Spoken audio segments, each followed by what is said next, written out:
comes up. Well, I've seen you give vaccines a million times. I've given shots before. It's easy to do them myself and I'll save money that way, right? So I thought I would talk about a few of the issues that go into that. The relatively easy part is what you see when we get to the farm, is actually taking that syringe and putting a vaccine in it and putting it into the horse, right? That's pretty easy. Gentle poke and push the plunger and no big deal. But before you get to this stage, you need to first select the vaccines that you need. Now, as soon as you open that catalog or go onto that website, you're going to be met with a dizzying array of vaccine options. And now you have to select 2 different variables for your vaccines. First of all, which diseases does your horse need to be vaccinated for? What's actually going to come to your horse, or what is your horse actually going to encounter in the world?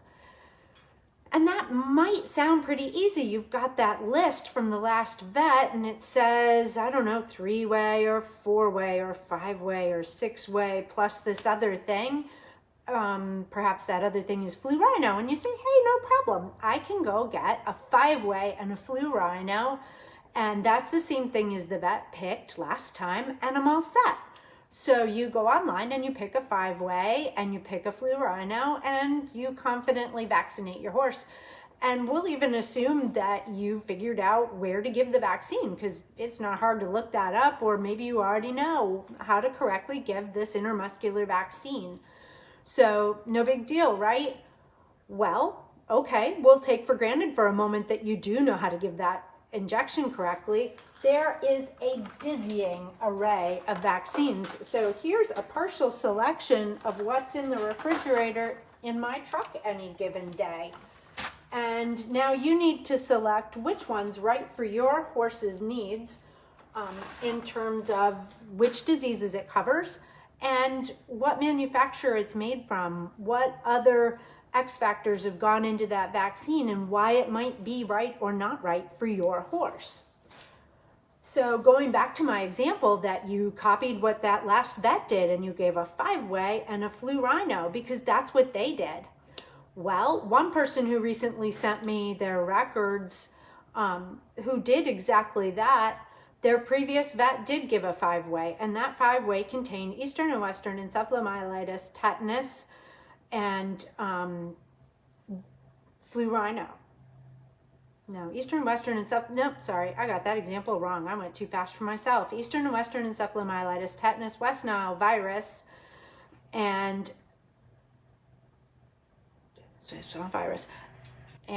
flu.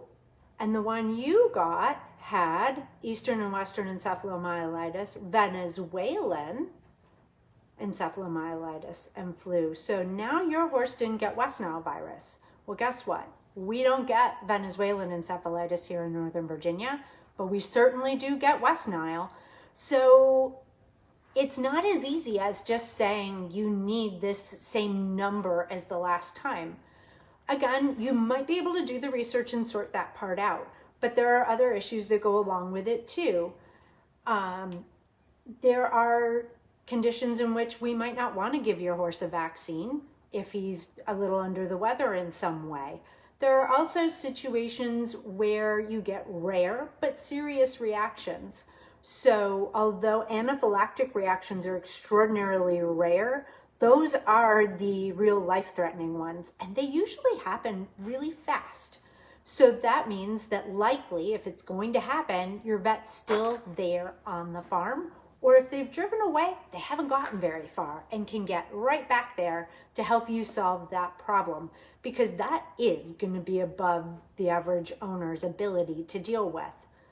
The next piece of this is that in the unlikely event that your horse gets the disease for which your veterinarian has vaccinated them, the company who made the vaccine will pay for that horse's treatment most of the time.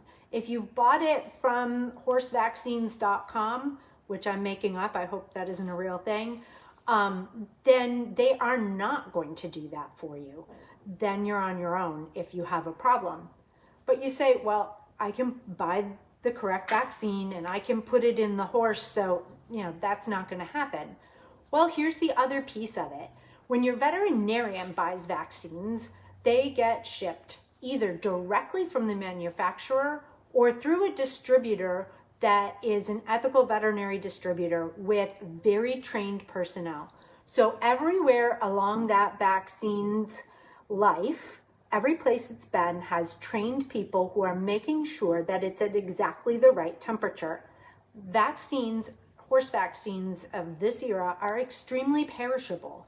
So we know that it's just fine. If it arrives at my door the wrong temperature, I just pick up the phone and say, no, this is wrong, and nobody questions it. It goes back, they ship me a new one lickety-split.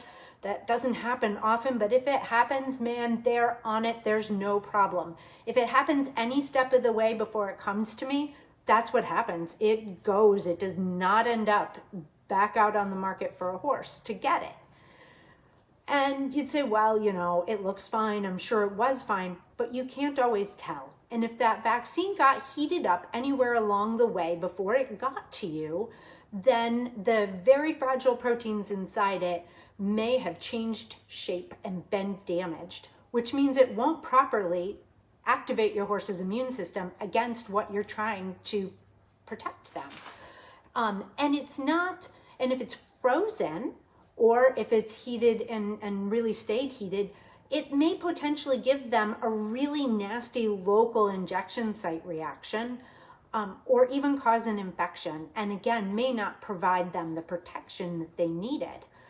So my favorite example of this was many, many years ago when I was still a pretty new graduate. I walked into a feed store to use the bathroom, and I noticed on my way through that there were some vaccines sitting on the floor right where the fan from that refrigerator was blowing on them.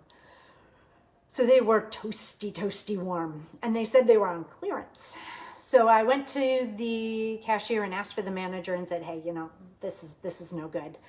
And the very, very young manager thanked me profusely and said that he would take care of that.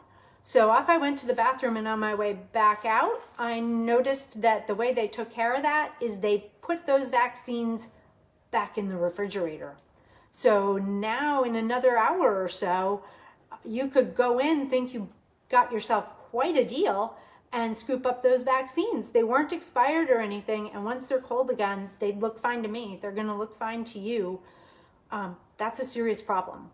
So I, again, called that manager out and was not getting any traction. I wrote a letter to the corporation that owned that store, never got an answer. So when you get your vaccines from somebody other than your veterinarian, you are running a risk that these vaccines are not going to be all that you hoped they were.